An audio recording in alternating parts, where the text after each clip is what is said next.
My name is Carly, and I just wanted to talk about what it's like to go through MPFL reconstructive surgery. I researched a lot before going into surgery, and I couldn't find that many videos on this topic. This is my second time getting this surgery, and so I figured let me talk about it to those who have never gone through it because there's definitely tips and points I wish that I had known going through this with my first surgery and I didn't. So I was pretty messy come that first surgery. And now my second surgery is going really, really well. And I just wanted to talk about what has helped me. What works for me might not work for you, but I figured let me just share my story. And if it helps somebody in some way, then that's awesome.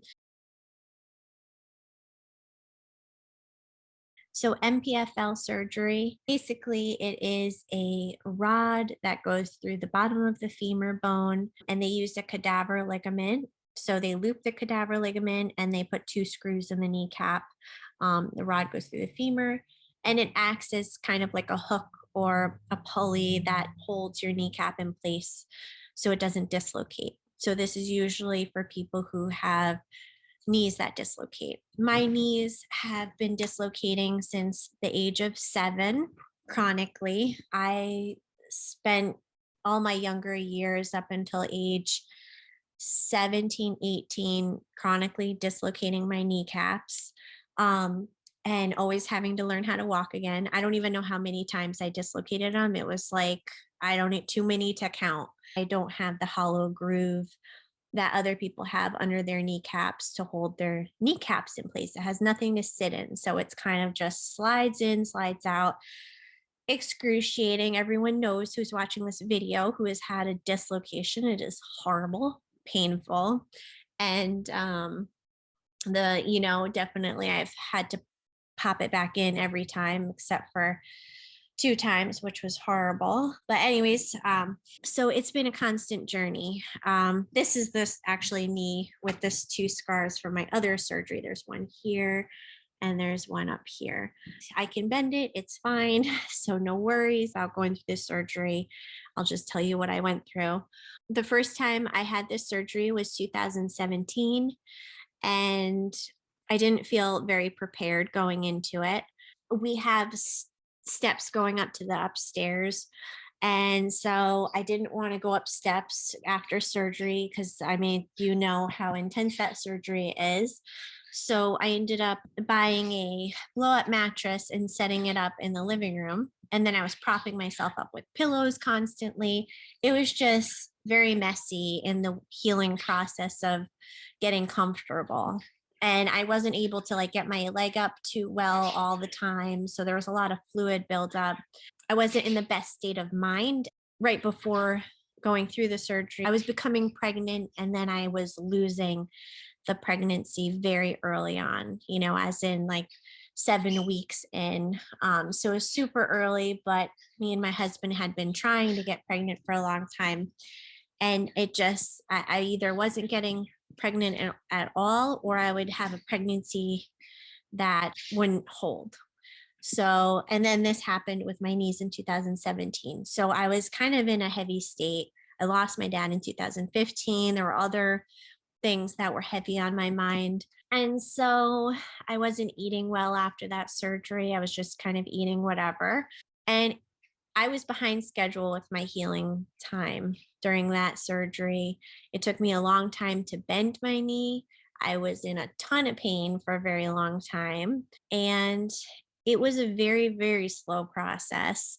It was to the point where if you don't bend a certain amount in a certain amount of time, then they might have to do the surgery again. They have to like snap your leg to bend it and go through the whole process. So I was so terrified of that happening.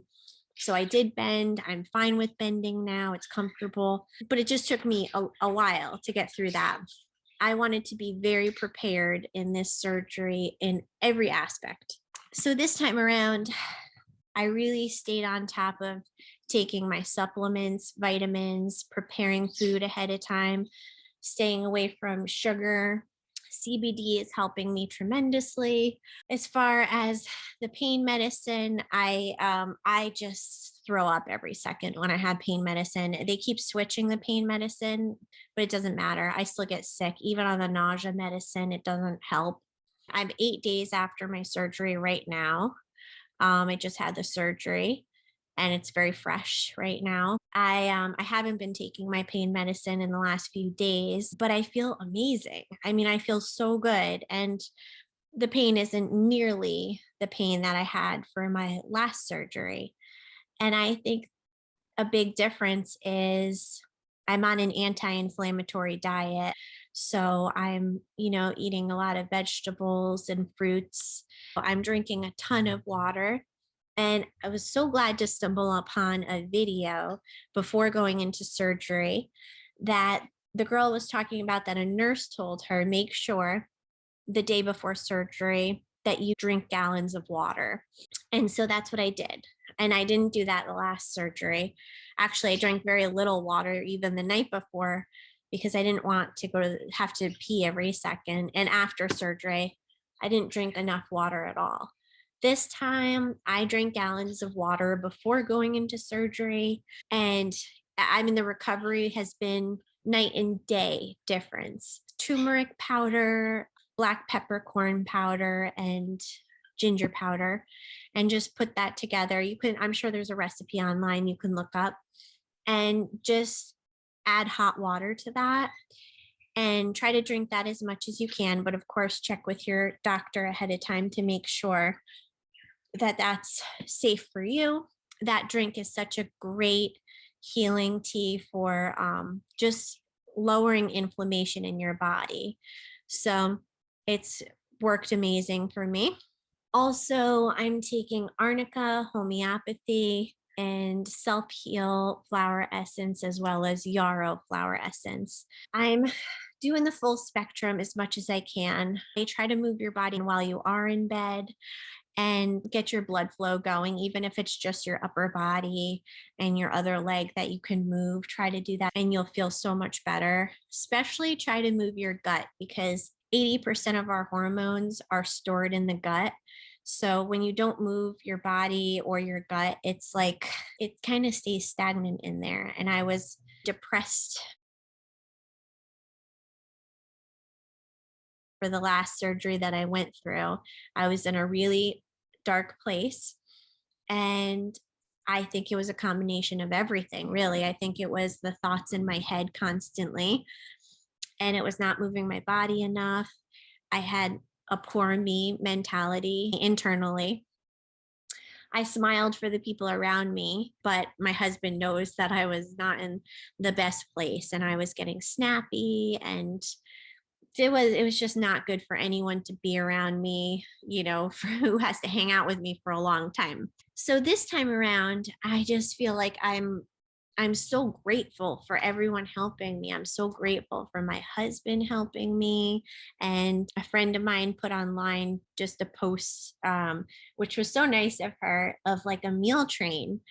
And so a few of my friends did that, dropped off like these healthy foods for me to heal with, soups and all these really clean foods. And I just feel so good. And I'm just soaking in like the gratitude and the love for people, just going out of their way, out of their day to even text me or check on me has been really heartwarming. Especially the people who are taking care of you full time. It's a lot in the beginning after this surgery. You really can't do much at all. And you need the help and you need to accept the help graciously as much as you can. You're going to have your bad days too. That's okay. But realize that people are stepping out of their time and energy to be there to help you, to bring you coffee or to, take care of you in some way. And if you have that help, just say thanks and try to meditate on the gratitude so that you're in a place mentally more in a state of being grateful for what you do have. And there's so much to be grateful for. It's just a matter of perspective and what you're focusing on.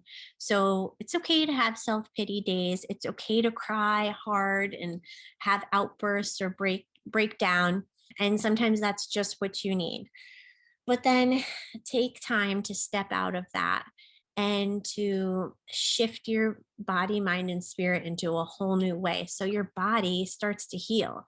If you keep telling yourself in your head, oh, the process is so slow with this healing. I'm not healing. I'm never going to walk again. And I'm never going to be able to hike again. I can't do what I love. Like all these thoughts in your head, your body is going to get lazy and your cells are going to be tired and unmotivated to even heal, to jumpstart that process of healing, because your mind is saying this and they don't really have much ambition to get through this either, because everything is connected. Breath work that is going to stimulate your vagus nerve, which is going to start to affect the parasympathetic system, softens the whole body. It releases relaxing hormones that your body already knows how to heal. It knows how to create the painkiller hormones that need to protect your body. So it's just about allowing your body to step into that state of balance. A good breathing technique to stimulate your vagus nerve. One simple one is just breathe in to the count of 5, hold your breath for 4 seconds, exhale for 8 seconds. The long exhale is going to trigger the vagus nerve. If you could do cycles of that for however long feels good, your body is going to heal fast. I barely have inflammation, and this is going on day 8 after surgery. So this, I don't know if you could see, that is 8 days after surgery, which looks amazing to me because 8 days after surgery from my last one was, my knee was tremendous and black and blue and just a mess. Also, try to watch funny videos, something that's going to make you laugh, whatever feels good to you, that is going to keep you somewhat motivated, somewhat inspired. And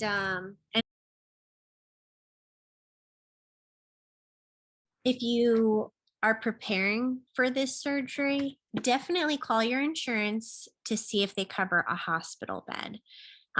It randomly popped into my head recently out of nowhere. I've never heard of that, but I just thought, oh my God, I don't want to like buy another blow up mattress. It was really uncomfortable last time.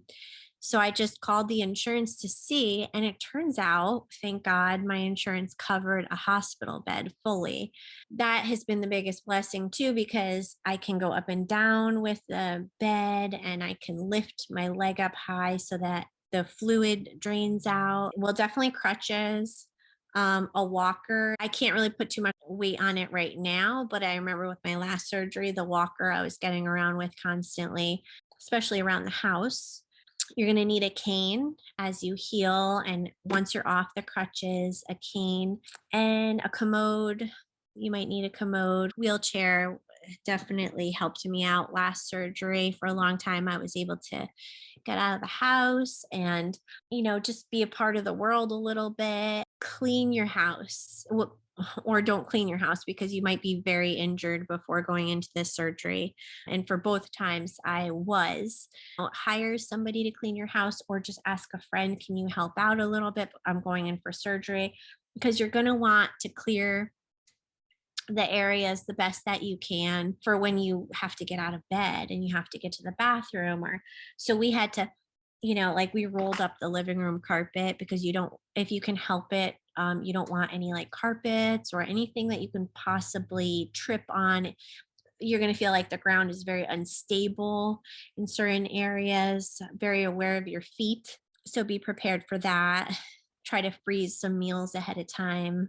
Try to avoid foods that create inflammation in the body. So foods like dairy, alcohol, sugar, and gluten are all going to create an inflammatory response in the body. So that's not going to help your knee out. And the pain is going to be way worse having those foods. It's okay to binge once in a while and do whatever feels good for you, but definitely it's helped me. I recommend trying to get on some sort of anti-inflammatory diet if you can. You can comment below wherever you're at within that process of, are you going to have this surgery? Have you had it?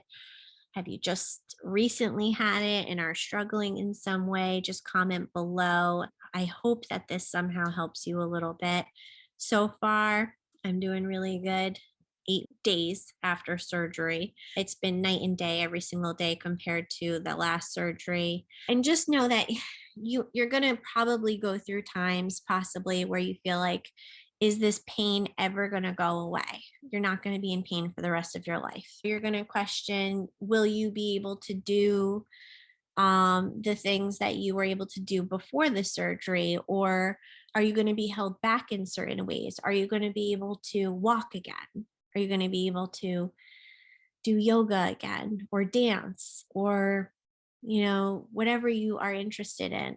Yes, you will. You will. It's good. It's going to take time. It's a road, it's a journey.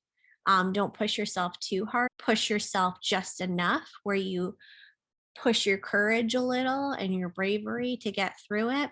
Keep feeding your mind as if it's food going into your body, all these good thoughts, and be grateful for wherever you're at in that process, and if just walking, if maybe you can't run as hard as you did before, but even just walking, I mean, walking is tremendous. Having your legs to walk is a big deal. And just showing gratitude and being grateful for that. Just know everything is going to be okay. Everything's going to be okay. You'll get through this.